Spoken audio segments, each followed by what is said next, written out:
start by looking at Sheffield United, because there's been a little bit of talk, Ben, over the international break, some loose links linking a certain Danny Roll to the Sheffield United job. And we should point out Ruben Selles is still in the job and he doesn't look likely to lose his job much soon. But Danny Roll, could he even go there? Could it happen? Oh, it could happen. We haven't reached the graveyard shift yet, have we? That's international break number 2 in October, where we really expect to see a lot of sackings. Look, stranger things have happened. I am an Ipswich Town fan, and we very unsuccessfully took Paul Lambert as manager.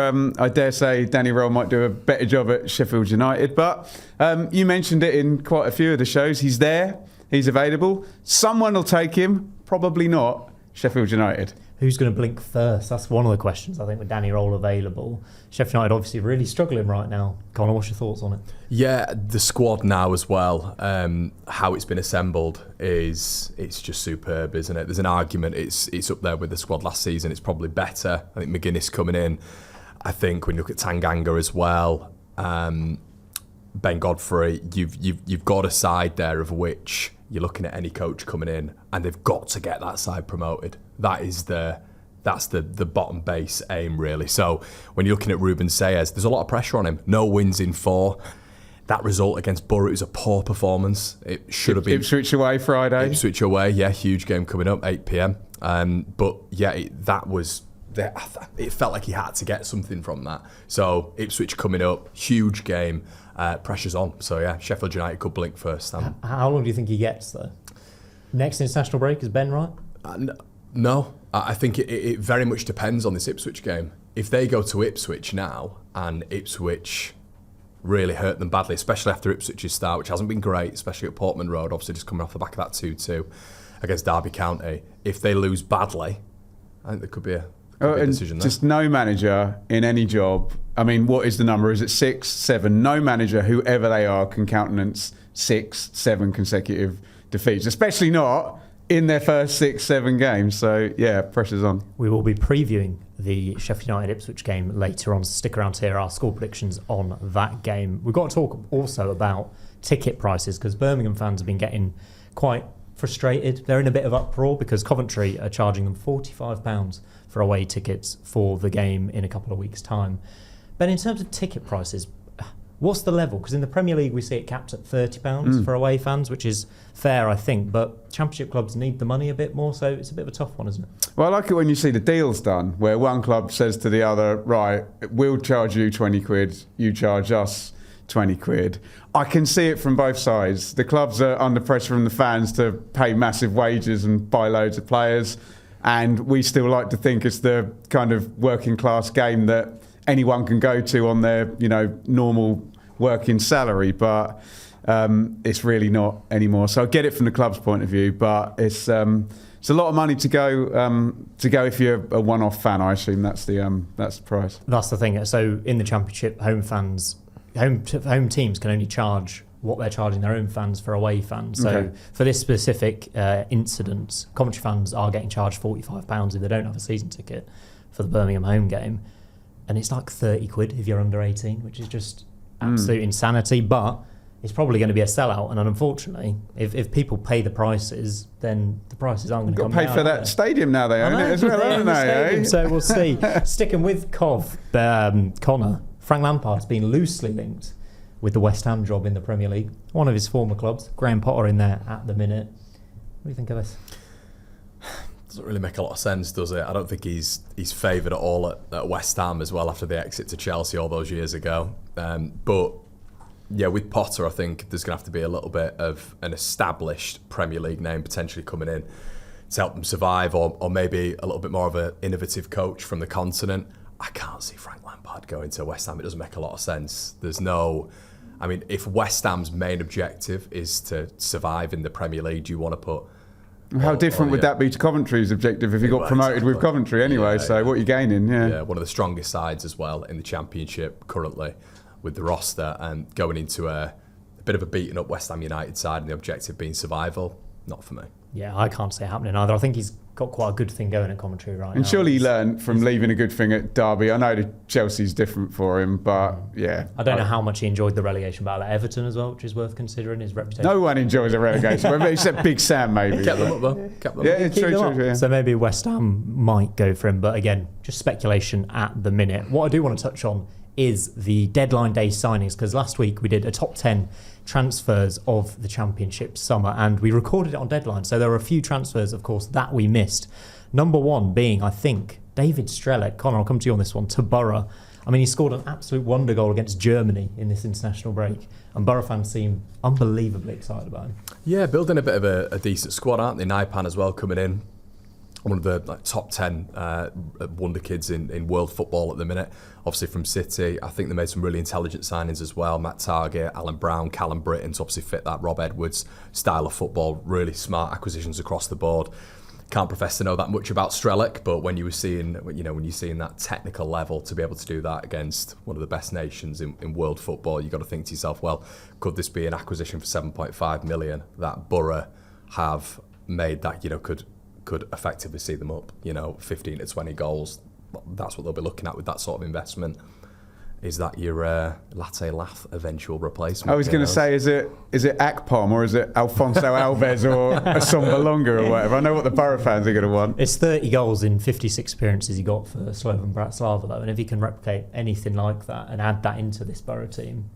There's been some sort of high-profile signings who you're kind of looking at with Strelec, and you're looking at Fiskardon is another one, isn't it, at Norwich, where you're kind of looking at them with Premier League clubs interested, and those clubs have been able to get them for a snippet as well. It's great for the Championship, brilliant though, Connor, isn't it? If you look at them as like the B leagues in Europe, those players, like my route into England, into a Championship club, and if you're a Boro fan or a Norwich fan with those two particular deals, you want them to come in, smash in the goals, and it's ridiculous now. You score 15 goals and you're under 25, your value is, 10 million plus like that. So, yeah, fingers crossed for him at Boro. You also know that the Premier League clubs are really looking at the Championship now. West Ham, there's always openings there, isn't there? It feels like, obviously, the three promoted clubs, Crystal Palace.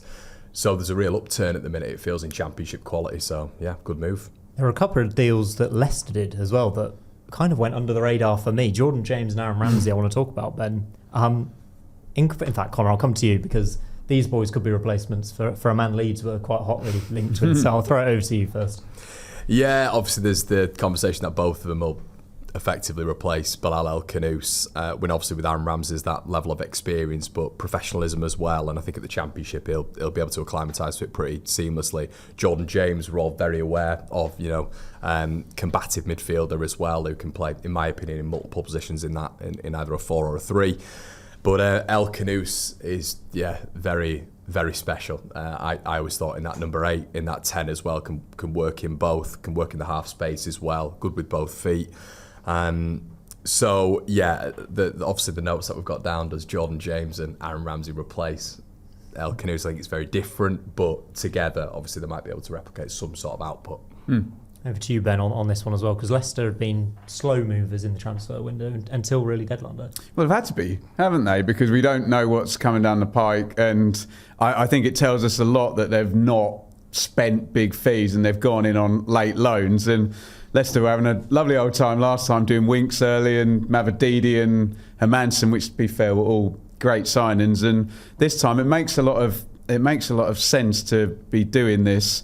And it looks like they've cleared the decks, because we talked about, is there actually going to be another breach for the next 3-year rolling period? And surely they've fixed that up now, and they're good signings. And I go back to what I call the Kieran Dyer paradigm, which I did discuss with the great Kieran Dyer, of the power of numbers as opposed to one player. Because when Kieran Dyer was sold from Ipswich, they signed Gary Croft, Jermaine Wright, Marcus Stewart, John McGreal, and got promoted. And Kieran would argue he's a better player than all of them, but he wouldn't beat them in a 4-in-1. So sometimes, as Connor's saying, if El Khanous is going to give you 10 goals, 10 assists, can you just get that out of 2 players?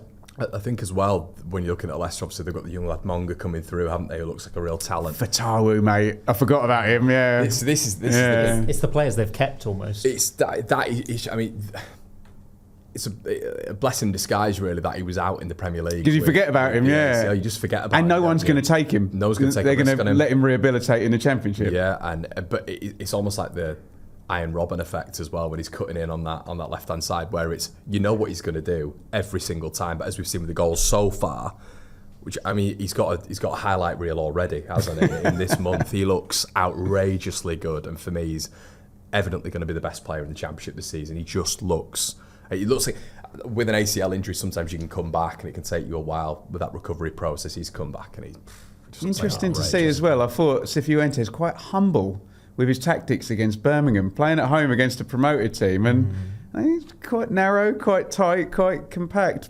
Won the game. Counter-attack, isn't it?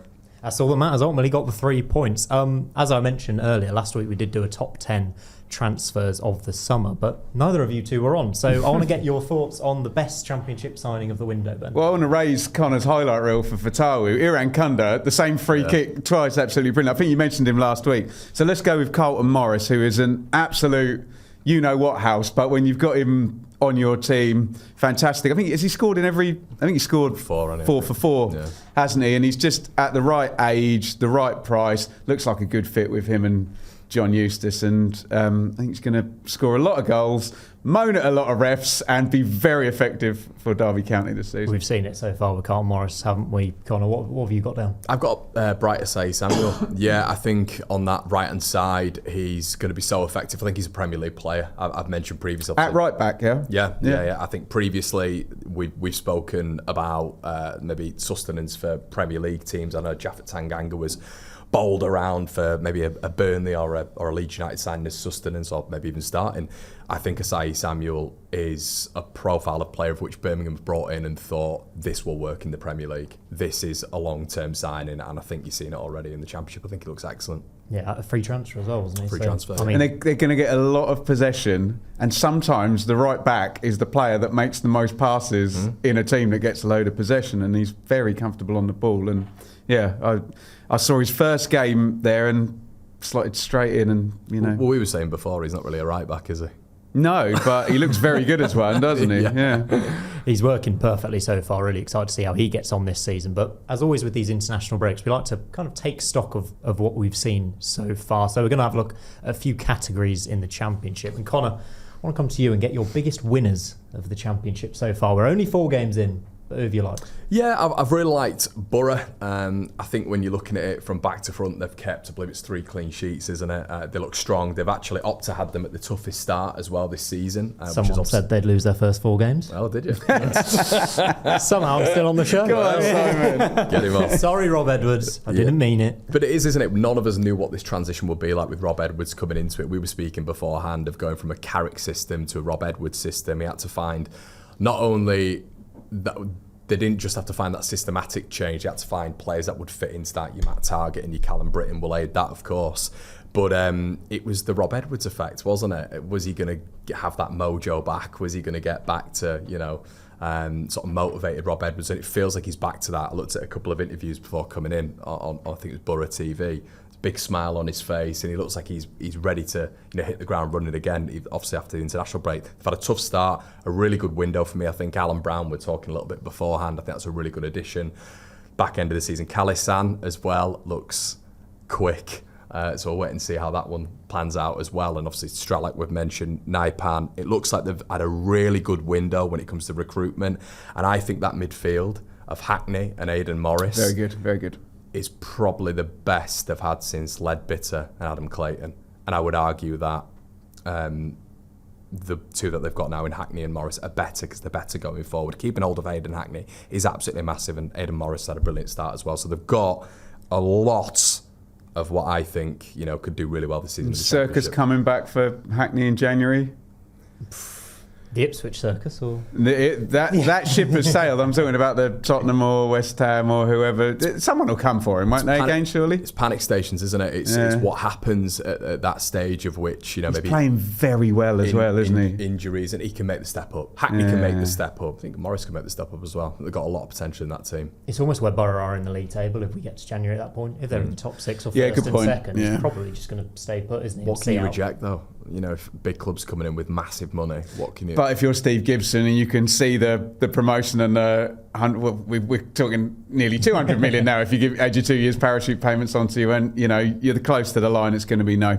I mean, how much did Ipswich put in for him? Was it 18, 20 million? It was going up to something like that. I wonder what the limit would be, where he'd think to himself, "Nah, I can't turn this down." I wonder what that would We'll be see. if promotion was on the horizon. The other point to make on Boro, by the way, is not just Rob Edwards' kind of back three, which you saw at Forest Green Rovers working well, but the impact that Adi Vivash has had there as assistant manager. He did a job basically tactically at Boro in the playoffs to take Coventry to the playoff final with a back three. You mentioned 3 clean sheets already. I think it's all working quite nicely there in terms of behind the scenes as well. Ben, for you, biggest winners so far, please. Well, you can't. It's annoying because we're just going for the top 2, but you can't ignore West Brom, given that we knew nothing of Ryan Mason as a manager, of being in charge of a team, and I've had some gentle ribbing from West Brom fans of being an Ipswich fan here. Oh, thanks. You've taken our back 4 from a couple of years ago and given us some money, and we've buffed all that up now with Phillips has been playing well, hasn't he? Campbell moved across to right back, didn't he? I wonder how keenly they'll feel the loss of Fellows, who's an excellent player. And I thought 10 million was a good deal that for Southampton, but great start for West Brom. I think we're going to come on to Bristol City, but that was one I did think, what happens after a team punches above their weight, gets in the playoffs, and the manager goes, best players go, nosedive. Nope. Started well. It's almost like I wrote down, didn't I? But continuity for the teams in the top half. I think we've got Leicester and Birmingham. The rest of the top half are all teams that are in the Championship last season, and teams like Coventry, Portsmouth are in and around it. Preston as well, a bit of a change, but same manager. It's almost like continuity is winning the early stage of the season, Connor. Yeah, it feels like that. I mean, yeah, obviously the outlier. I mean, I've just been waxing lyrical about Boro, haven't I? And I guess there's a bit of an outlier there when it comes to Edwards coming in and four of the top 6 have got new managers, but then you can argue there's continuity in the squad. That's why. There you go. Yeah. They're not in the top 10 transfers where it's been Southampton, Ipswich, Birmingham, Wrexham. It's almost like steady on, especially with Bristol City. And you've just steady. You've changed the manager. Yeah. But the players are still there, and not much has changed to stop them getting results. I think the impressive thing about Bristol City is, and we don't want to go too far down that road, but it's the change of system as well, the change of manager. Yeah. Look at Gerhard Struber in comparison to a Liam Manning. It's completely different. Yeah. Completely different. Man orientation, press, whereas Manning is it's a slowish build-up, isn't it? It's trying to find the pockets. It's heavy possession base. So the fact that they've adapted to that's been I still think they're benefiting from the fact that when you looked at the numbers last year, it wasn't funneled through like 1 or 2 players that would obviously just be the sum of the parts, and then Mehmeti and Twine both start the season well. You keep Jason Knight, you add your Preston. I still find it strange you can have a team that draws 0-0 and wins 4-2 in the first 4 games. I'm struggling to get my head around that. But we said Struber was going to be fun. Struber is fun. Absolutely. I think one of the notable points as well of the Championship this season is that these continuity teams, let's call them that, the teams that weren't relegated or promoted, have kept hold of some of the best players in the Championship. We talk about Hackney at Boro. We talk about Josh Sargent staying at Norwich. We talk about Rodoni staying at Cov. These players can be some of the best players in the league, and for me it just opens the door to a wide range of possibilities of what they could achieve there. Well, and it makes a mockery again of the parachute payment system, because if you look, the teams that have sold their better players are the teams with parachute payments, and a Hackney and a Sargent and a Rodoni, none of those teams are in the position that an Ipswich and a Southampton and a Leicester and Sheffield United. I don't know if they've kept Hamer, but we've seen the other 2 lads who we thought were going to go. So I'm hoping this is a step towards stability for the clubs that are in the Championship, but obviously the ridiculous churn of the parachute teams has not changed. But truth will always out on the pitch, and if these teams starting to go above them and score more points than them, then hopefully we'll get some sanity. I can dream. It's almost what Ben touched upon earlier, though. If it's not worth selling a Josh Sargent for 10 to 15 million when he is going to take you so much closer to the big 200 million prize of promotion, is it? Yeah, I guess with Norwich you see Marcelino Nunes going, and you think maybe that is the Josh Sargent. Sainz as well got to Porto, didn't they? So yeah, maybe that is the replacement. Who knows in terms of monetary input, but yeah, keeping hold of Sargent and bringing in Kvisgaard. I think everyone thought that Kvisgaard was going to come in from Bromby and Sargent was then going to go, and it made a lot of sense, didn't it? But I know it sounds ridiculous, but there's been a lot of noise about Hadji Wright at the beginning of the season, hasn't there? In terms of Rodoni saying, can you get Hadji Wright in his favoured position, fit week in, week out. Just speaking about those teams in particular, Kvisgaarden coming in and being there with Sargent as well, and then Boro developing, having a brilliant window as well. Like Ben said, hopefully it's becoming a little bit more of an equal playing field. We're just speaking a little bit off air there as well about Ipswich having 14 exits and 11 incoming. Maybe the recently relegated teams are going to struggle a bit this season. Who knows? Talking of strugglers, biggest losers so far, and it's worth caveating, we're only 4 games in. They can turn their season around, but we have to have a little look at the table across the international break. Ben, obvious one? Well, I'll give you Friday night's game. Ipswich Town versus Sheffield United. The idea that those two were both going to be in the bottom 5 was a fanciful one. Relegation battle. Relegation six-pointer early in the season. Yeah, you can't look past Sheffield United. But, I mean, Connor, I know you're fairly confident now that they've kind of remedied it, but do you subscribe to the idea that we were hearing about AI transfer signings and young players coming in from Poland and Bulgaria? No, I want Danny Ings, I want Ben Mee, I want Japhet Tanganga, who was really good already in the Championship. Have they? And they wanted Redmond as well. There you go. Didn't quite work out. Have they kind of gone, oh... Maybe they've thrown out their chat GPT and just loaded up Football Manager 2018 or something and just been like, hey, Danny Ings is good, isn't he? Dare I say a gruff Yorkshireman who might have been managing them last year might have got the best out of those type of players who'd have signed. But we've been down this road many times before. But no, Sheffield United have to be the biggest losers, and it's so pronounced because it's 0 points as well. Anyone for you, Connor, aside from the Blades?